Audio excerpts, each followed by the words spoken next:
My older son started a lemonade stand when he was 6. He started selling his toys online, and today he owns vending machines in different businesses. Oh, He seriously? has a bank account, and he's 12. Yeah, so I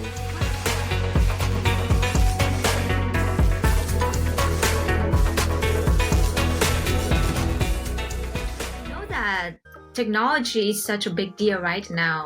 For what you do right now, you like 100% focusing on technology only, but using audit skills to audit the technology. that is correct. So for students, they're just thinking that accounting is just about numbers. Accounting is just about doing all the paperwork. How could you tell the student about this potential interesting area that it's just going to be so big for now or in the future? Yeah, no, the accounting profession is beyond just traditional numbers. People will just think financial statement audits or taxes, right?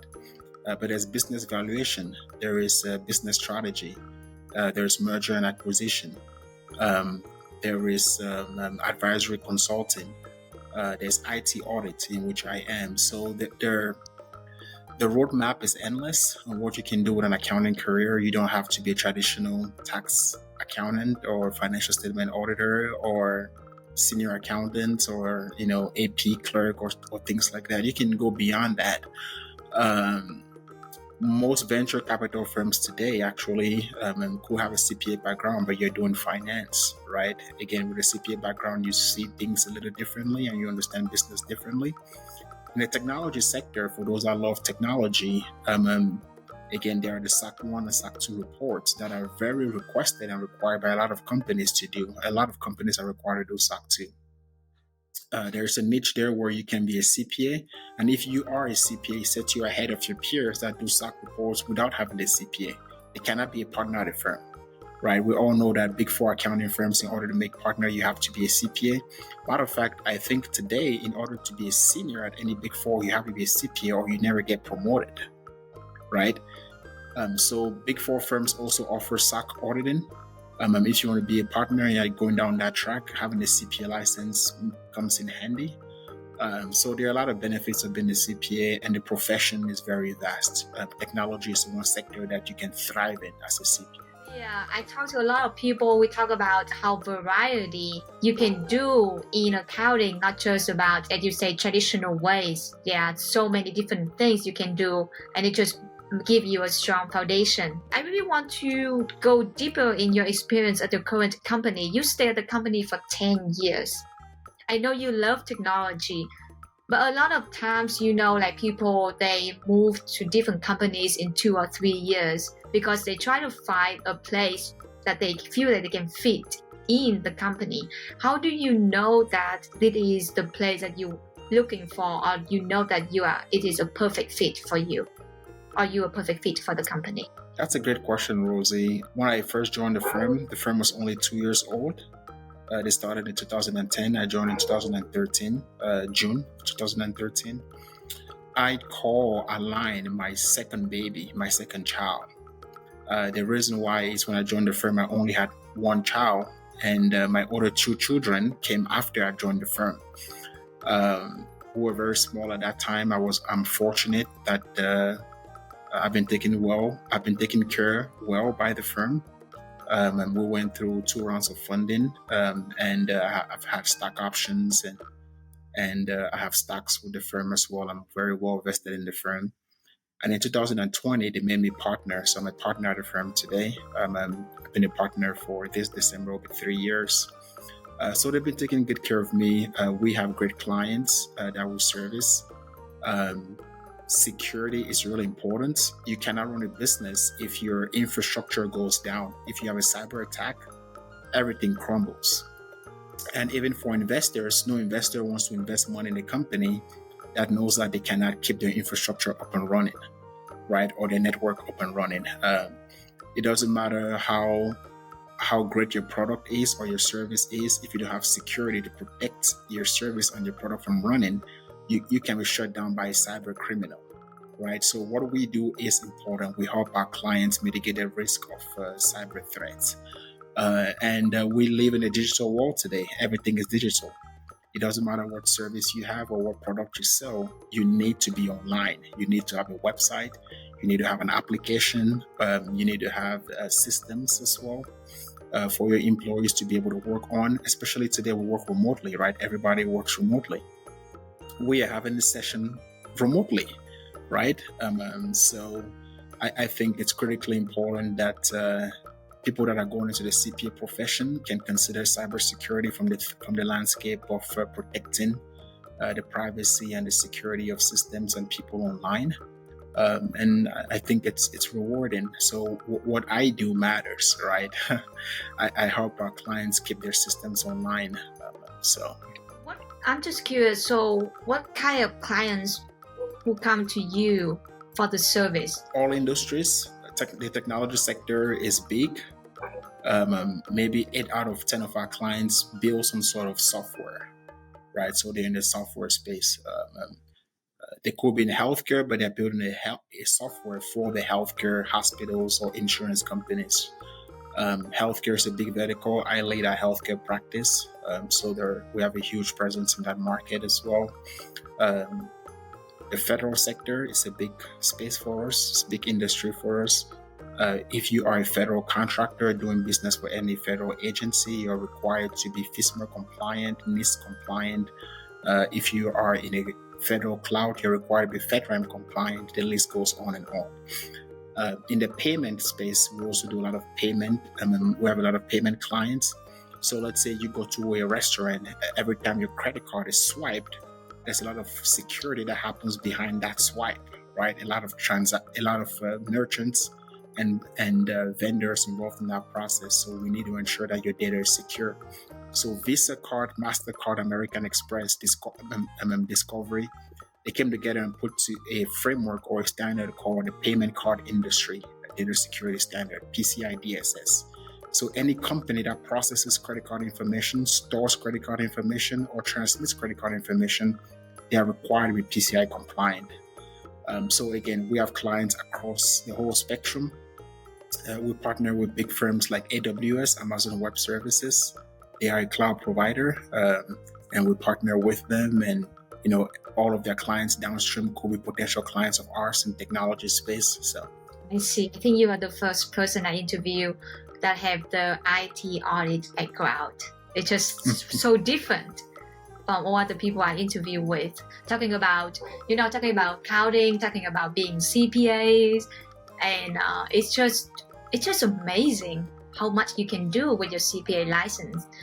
And now talking about the CPA license, do you have any problems when you studied for the CPA exam long time ago? I know you got the CPA license shortly after you graduate. Do you still remember? It's been several years, but I had some challenges. Quite honestly, I could not pass the exam. I'm not the most intelligent person or the smartest person. I don't assimilate book knowledge as well as most individuals, believe it or not. Even though my GPA from college was, I had a good GPA, but I could not pass the CPA exam. I had to take the exam several times actually. So a 4-part exam, I had to take it 11 times before I passed. I took several sessions, more than twice actually. So I from the time I passed the first exam, I used a full 18 months, right? I did not pass in 9 months. There are people that pass in 6 months. I took the full 18 months to pass. And at the time, I already had a child, which is even more difficult. So working a full-time job, being a parent, and being a family provider, managing all that with studying could be a challenge, right? So I was studying from the hours of midnight till 7 a.m. in the morning. Then I have to transition, start working from 8 a.m. to 5 p.m. And I went to bed early. I had to go to bed at 6 p.m. so that I can be up in the morning at midnight. So to be able to study. So that was my life for 18 months, literally.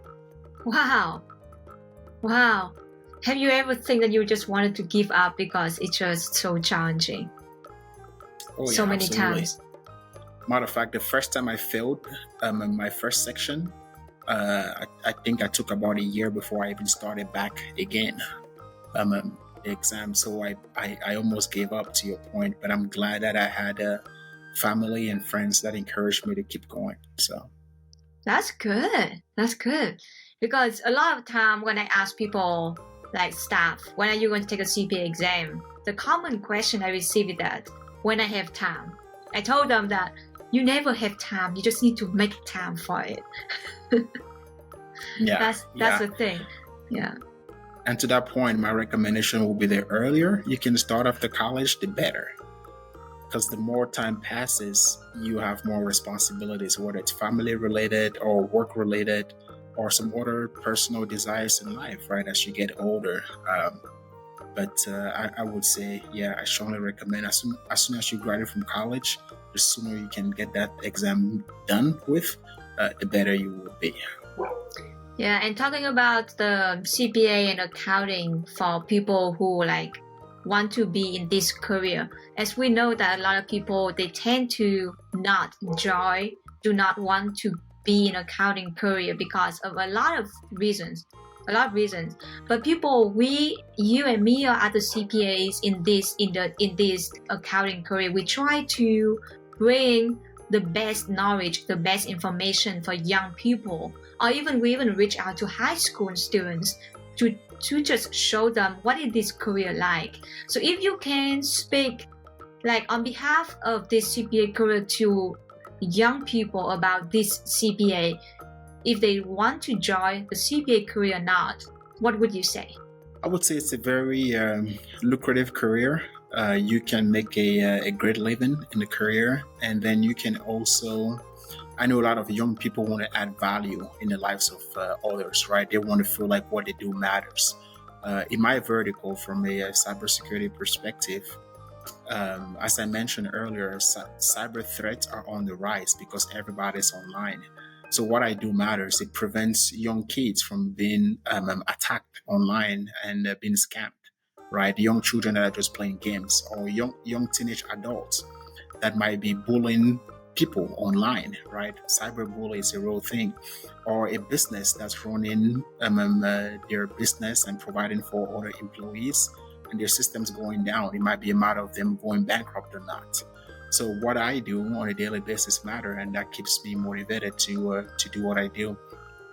But the profession as a whole has a lot of opportunities. Whether you're doing taxes, you're helping people, make sure that they are staying on top of paying their taxes, or legally not paying or leveraging the tax code in order not to pay as much taxes. That's important, right?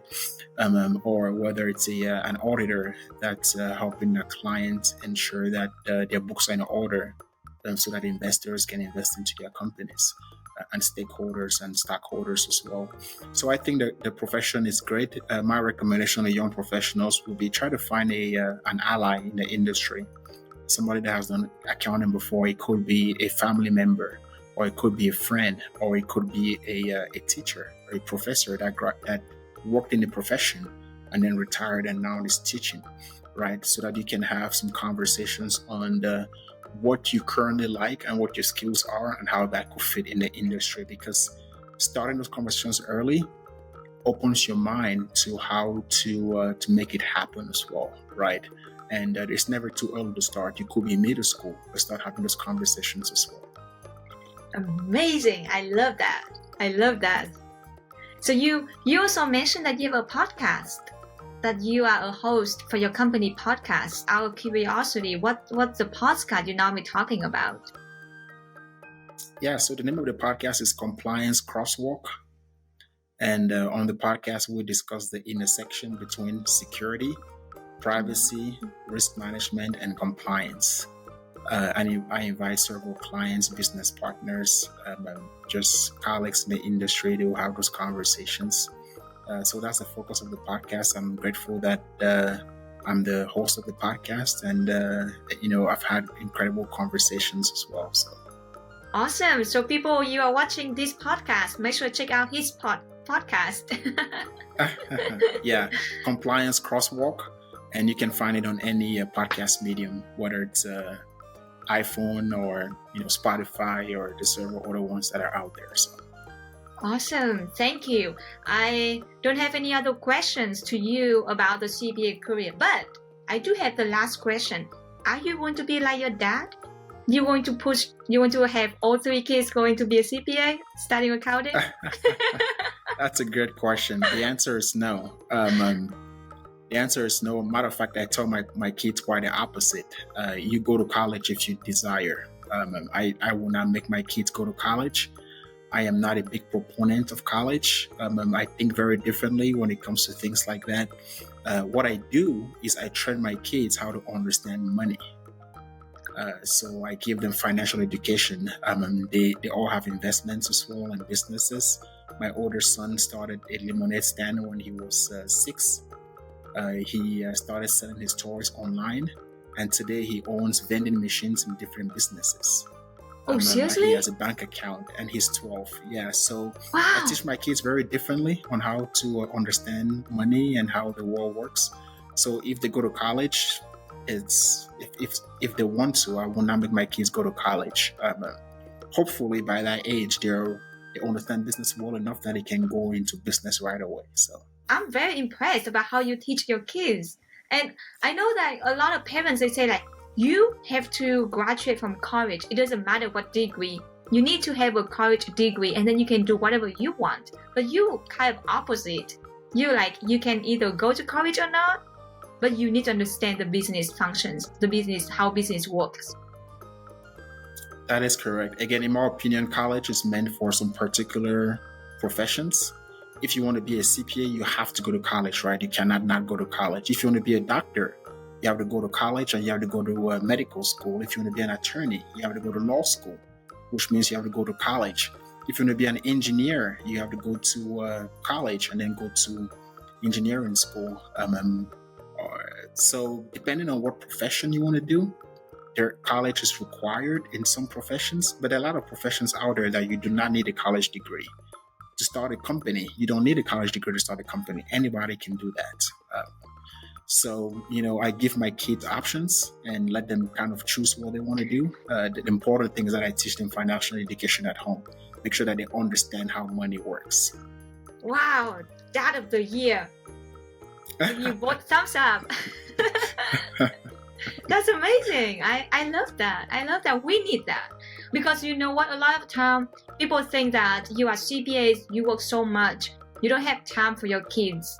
And they would just grow up like without spending a lot of time with their parents. So here you are an example. You set an example for us saying that I'm a CPA, I am busy, I have a lot of experience at the same time. I do have a very good way to raise my kids. Thank you. Thank you. I'm grateful. Thank you, Rosie. Thank you so much for the interview today. It's amazing. Maybe I can come back for another interview just to ask you how you raise your kids. Yeah, I love talking and providing any tips that I can to anybody out there. So thanks for having me. And yeah, if you would love to have me back again, I'd love to. That's amazing. Thank you so much, Blaise, and you have a great day. You too, Rosie. Cheers.